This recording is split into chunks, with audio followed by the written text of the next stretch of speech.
La trêve qui intervient juste après avoir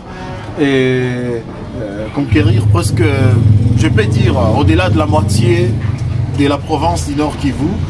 Il y a Kanyabayonga qui est tombé sans fournir autant d'efforts.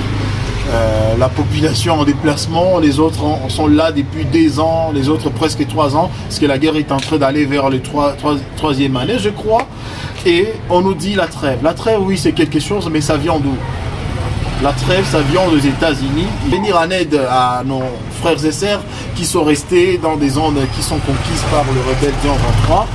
Mais cela va nous amener à quoi concrètement? Il faut savoir pourquoi cette trêve. Est-ce que ça ne va pas faciliter l'ennemi de se ravitailler, de se positionner, et surtout en cette période dans laquelle on est en train d'organiser les élections vers l'autre côté, dans l'autre pays, qui est considéré comme pays agresseur? Est-ce que ce n'est pas une façon de les favoriser? Ce n'est pas une façon aussi de leur donner la chance de finir les élections et mieux s'organiser? Ça reste en tout cas un questionnement. Donc la trêve c'est bon, mais je pense nous devons réfléchir à fond qu'est-ce qu'il nous faut. Mais ce qui nous amène encore à penser autrement, c'est le fait d'annoncer la trêve par les États-Unis et que notre pays respecte ça à la lettre. Et 2 jours après, on voit notre cher ministre des Affaires étrangères en Tanzanie avec son homologue rwandais, côté de James Kabarebe, entre des tablés. Et notre pays, notre gouvernement est resté bouche bée, sans rien dire, sans annoncer. On dirait qu'on est en train de faire les histoires en se camouflant quelque part.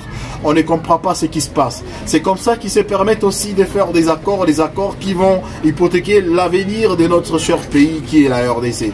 Et je pense qu'à un moment donné, nous devons être responsables. Nous ne devons pas faire la politique de l'Autriche, toujours à la nation, ce qui se passe réellement.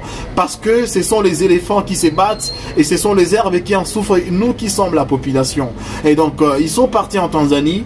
On ignore encore la raison qui les amène à tabler. C'est le gouvernement à garder sa position de ne pas négocier avec l'ennemi, mais dans l'entretemps, l'ennemi avance et lorsque la population fait la pression à notre gouvernement, à notre armée de réagir, on nous dira non, non, et voilà, nous respectons le cessez-le-feu, on nous a jamais donné l'autorisation de s'affronter, voilà, comprenez, si eux vont nous attaquer, ça leur regarde et parce que nous respectons le cessez-le-feu. C'est comme ça que Kanyabayonga est tombé et ça a amené les gens à penser que peut-être ça a été une trahison. Nous devons réfléchir à fond, savoir ce qui se passe réellement. Nous devons creuser parce que la trêve est là, c'est sûr, mais il y a une grande partie de la province qui est partie. Ce n'est pas lorsque la province sera entre les mains de l'ennemi totalement, dans sa généralité, et